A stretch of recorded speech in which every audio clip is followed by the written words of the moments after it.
This is the story of a son who walked away and a father who never gave up. Jesus told a story about a man who had two sons. One day, the younger son came to his father with a bold request. "Father," he said, "give me my share of the inheritance now." Though it hurt him, the father divided his wealth and gave the son his portion. The young man packed his bags and left for a faraway land. In the faraway land, the young man spent his money on wild and foolish things. He threw parties, bought expensive clothes, and made many false friends.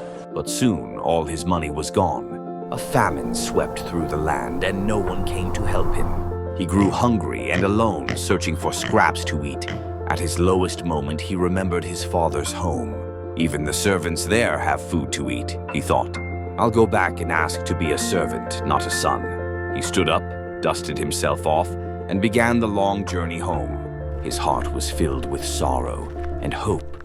While he was still far away, his father saw him and ran to him.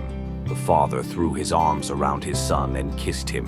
The son said, "Father, I'm not worthy to be called your son." But the father called to his servants, "Bring the best robe. My son was lost and now he is found." Meanwhile, the older brother returned from the fields and heard music. "What's going on?" he asked a servant. When he learned about his brother's return, he became angry.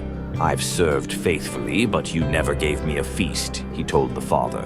The father gently replied, "All I have is yours, but your brother has come home. For this son of mine was dead and is alive again.